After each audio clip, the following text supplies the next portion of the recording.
When I hear somebody say that $1.5 million is only the bare minimum for retirement, my first instinct is not fear.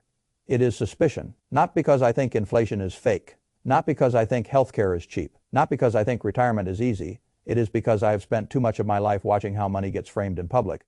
And I know a confidence trick when I see one. The trick is not always a lie. The trick is often a choice of emphasis. Take a number that sounds meaningful, wrap it in enough risk language, add inflation, longevity, rising costs, uncertainty, healthcare, market volatility, the possibility of living too long, the possibility of dying too early, and before long the audience is no longer hearing math, they are hearing inadequacy. That is what bothers me. There is a very subtle but very powerful industry in telling ordinary people that whatever they have saved is not enough yet, not enough safely, not enough unless they get more conservative, not enough unless they buy the next product, hire the next planner, worry a little longer, postpone a little longer, and accept that the finish line is always moving faster than they are. I do not like that framing. I never have, because once fear becomes the lens, almost any nest egg can be made to look small. 1 million feels inadequate, 1.5 million feels fragile, 2 million becomes a checkpoint. And before long, a person who should feel a great deal of pride for what they have built starts to feel late, underprepared, and foolish. That is not honest planning. That is emotional positioning. Now, let me be clear. I am not here to tell people to retire recklessly. I am not here to tell them inflation is harmless, or that sequence risk does not matter, or that healthcare cannot bite harder than expected. Those things are real. But good planning is supposed to clarify reality, not distort it. And in this case, what I think is happening is that a perfectly serious retirement conversation is being framed in a way that systematically leans toward discouragement. The statement goes something like this. A $1.5 million portfolio using a 3% withdrawal rate gives you about $45,000 a year. Add average Social Security of around $24,000, and now you are at about $69,000 a year. Then imply that this income has to carry you for 30, 35, maybe even 40 years. Then ask the audience whether that really sounds sufficient once inflation and healthcare are considered. You can see immediately why the conclusion feels tight. The structure was built to make it feel tight. Now, the first problem is not even the conclusion. The first problem is that the model is quietly blending two very different retirements and acting as though they are the same one. On one side, it wants the drama of early retirement. It talks about retiring in your 50s. It talks about a timeline that can stretch 40 years or longer. It wants the anxiety of a very long runway. But on the other side, it is using Social Security at roughly full retirement age, around 67, and treating that as if it fits naturally into the same picture. Those are not the same retirement. If you are claiming Social Security at full retirement age, then you are no longer describing one uninterrupted 40-year retirement problem in the way the headline implies. You are describing two separate phases, and once you separate those phases, the entire emotional weight of the argument changes. That is where I want to begin. Not with the fear, with the structure. Suppose we take the spirit of the claim seriously. Let us assume the real subject is early retirement. Let us say someone retires at 55 with $1.5 million in investable assets. Not their primary residence, not a gross net worth padded with home equity, liquid investable wealth. I want you to pause right there. A person or household with $1.5 million in liquid investable assets is not standing on some bare minimum edge of retirement civilization. They are rare. They are not typical. They are not weakly prepared by any normal American standard. They are a liquid millionaire household. And by the time you isolate liquid investable wealth at that level, you are no longer talking about the average family down the block. You are generally talking about a household in roughly the top 2 to 4% by that measure. That matters. Because once the public conversation starts calling upper tier households bare minimum households, the purpose is no longer clarity. The purpose is intimidation. We also need to ask the next obvious question. How does a household get to $1.5 million in liquid assets by the mid-50s in the first place? Not theoretically, commonly. What did their earning history tend to look like? Again, not because every household is identical, they are not, but because wealth accumulation has a profile, and that profile tells us something about what their retirement income will probably look like later. Households that end up with this level of liquid net worth in their 50s or early 60s are rarely households that spent their entire working lives earning around the average wage. Not impossible, but uncommon. Much more often, these households had peak earning years in strong six-figure territory, in many cases several years or decades in those brackets that has consequences for Social Security. This is one of the most important places where the fear story quietly cheats. It uses average Social Security benefits as though they were naturally attached to a household that accumulated $1.5 million of liquid investment wealth by its mid-50s. That pairing is convenient for making the retirement picture look tight. It is not very realistic. Let me build a more grounded case. Suppose the household averaged $125,000 a year over the course of the working life. Not every year, of course, early years lower, late years higher. That is how careers tend to work. But use $125,000 as a long-run household average, split between two earners, maybe one averaging $75,000 and the other averaging $50,000. That is not extravagant. It is not fantasy. It is actually conservative relative to the kinds of households that often reach this level of liquid wealth. What would full retirement age Social Security look like in a case like that?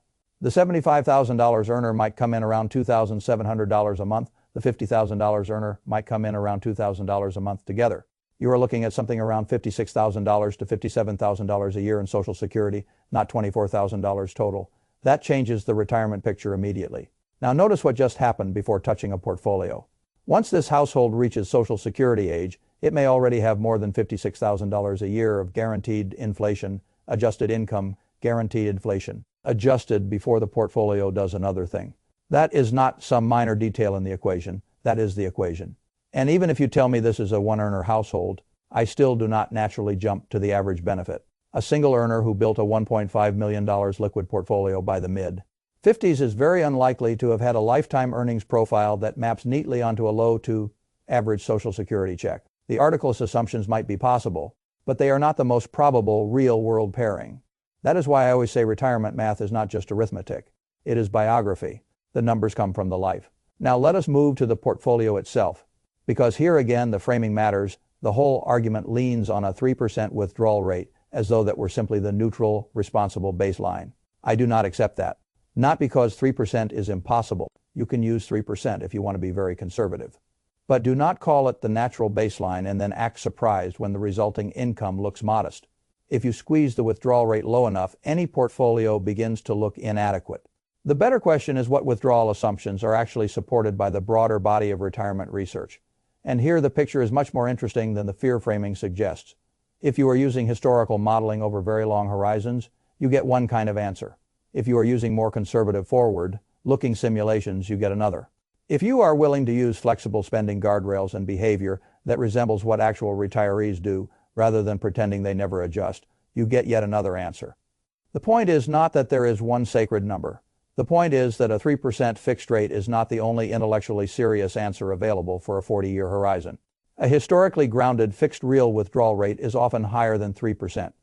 Forward-looking Monte Carlo work may land somewhat lower, though still not necessarily as low as the most fearful framing implies. And when you allow for flexibility, which real humans do, starting spending power can go materially higher still. That is not recklessness. That is realism. Retirees are not robots. They do not generally insist on spending the exact same real amount forever, regardless of markets, age, health, or priorities. They adjust, they slow down, they spend differently in phases. That is how life actually works. So let me rebuild the retirement the right way, not as one giant undifferentiated 40-year problem. As phase 1 is the bridge age 55 to 67. No Social Security yet, no pension assumed for simplicity. The portfolio is doing all the work. But this is not a lifetime income problem yet. It is a 12-year bridge problem. That distinction changes everything. Because when you only need to bridge 12 years, you do not need to treat every dollar as though it must serve the exact same purpose over the exact same horizon. Some dollars need to fund stability, some dollars need to fund longevity. That is why I like a bucket structure here. Call the first bucket the bridge bucket, maybe something like $900,000. That job is simple. Fund the first 12 years as safely and steadily as possible. That does not mean stuffing it all into cash under a mattress. It means structuring it for near-term spending. Some cash, some short-duration instruments, some bonds, some CDs perhaps, modest growth exposure if appropriate. But overall, this bucket's job is not heroics. Its job is reliability. Then take the other $600,000 and treat it differently. This is the longevity bucket. This money is not there to survive the next headline. It is there to grow through time, while the bridge bucket handles the early years. Now we are matching dollars to purpose, which is the entire point of planning. Imagine desired spending of $100,000 a year from age 55 onward. Many people hear that and panic immediately because they multiply quickly in their heads and think, well, 12 years at that level consumes almost the whole portfolio. Yes, in nominal terms, it is a significant draw. But the reason the panic is misplaced is that the portfolio is invested, not frozen. The bridge is not just a spending pile. The longevity assets are still compounding in the background. You are not carrying dead dollars through the whole period that matters. By the time this household gets to 67, the portfolio is not automatically at zero, not even close. Depending on returns and how the two-bucket design was managed, It may still sit somewhere around $900,000 to $1.2 million, perhaps more in stronger sequences and less in weaker ones, but it is very unlikely to have disappeared simply because the person lived from it for 12 years. Now phase 2 begins. Social Security turns on, and that is where the emotional tone of the whole retirement changes. Suppose the household wants to continue spending $100,000 a year. Now Social Security is providing around $56,700.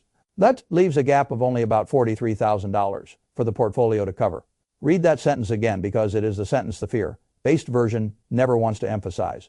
Only about $43,000 for the portfolio to cover. Now ask yourself, what size portfolio is needed to support that gap at a 4% withdrawal rate?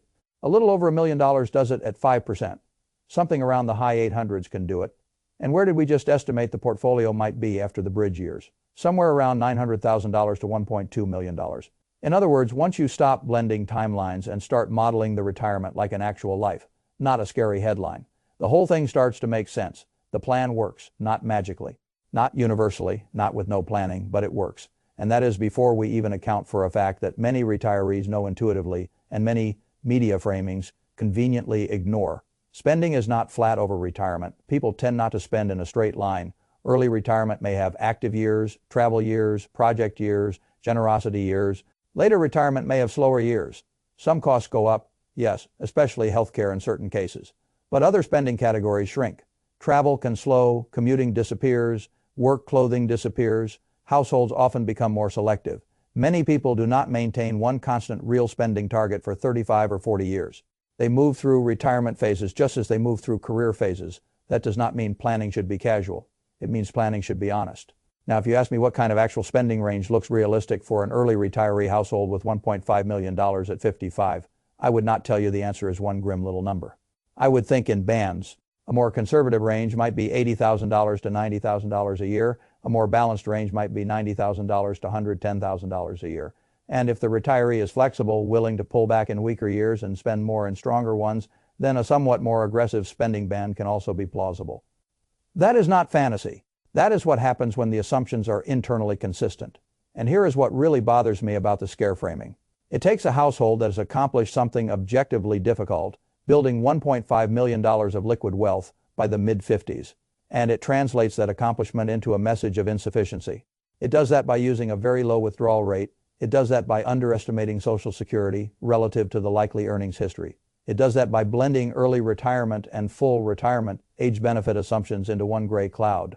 And then it presents the result as if the audience has just learned something sobering about retirement reality. What they have really learned is how easy it is to make any number look small if your assumptions are loaded in one direction. Now let me say something important here. A $1.5 million portfolio is not magic. It is not a golden key. It does not guarantee luxury. It does not excuse bad planning. It does not immunize someone against bad markets, poor tax decisions, excess spending, healthcare shocks, family obligations, or the 100 little ways life refuses to cooperate with spreadsheets. But it is also not some bare minimum joke. It is not just a checkpoint in the dismissive sense. It is a very serious level of liquid wealth. And if you pair it with a realistic earnings history, a realistic Social Security estimate, a realistic two-phase retirement framework, and a realistic understanding of how people actually spend over time, it can support a very real retirement, even an early one. That is why I resist the psychology of always moving the goalpost. People need realism. Yes, but realism is not the same thing as chronic discouragement. Realism tells you to run the numbers on your actual life. It tells you to look at your desired spending, your claiming strategy, your tax structure, your healthcare needs, your investment mix, your willingness to adjust. Realism does not tell every person with a large nest egg that they are still basically underprepared unless they keep climbing. That is not realism. That is a worldview, and it is a worldview that serves anxiety much better than it serves retirees. If you want my opinion, a person retiring at 55 with $1.5 million in liquid assets should not start with the question, is this secretly nothing? They should start with a better question. What job do I need each dollar to do over what phase of retirement? And what other income streams arrive later to change the burden on the portfolio? That is the right question. Because once you ask that one, the whole retirement picture becomes much less theatrical and much more usable. You move from vague fear to structure. You move from headline anxiety to actual planning. And in personal finance, structure is usually where peace begins. So no, I do not accept the idea that $1.5 million is just a bare minimum by default, not as a blanket statement, not when the underlying assumptions are doing so much hidden work. What I accept is something simpler and much more useful. For the right household, with the right earnings history, with the right Social Security expectation, with the right bridge strategy, and with the right flexibility, $1.5 million can support a very real retirement. And once people understand that, something important happens. They stop treating retirement as a media narrative and start treating it as what it actually is, a solvable planning problem. That is a much healthier way to think. And I've always found that healthier thinking usually leads to better decisions than fear ever does.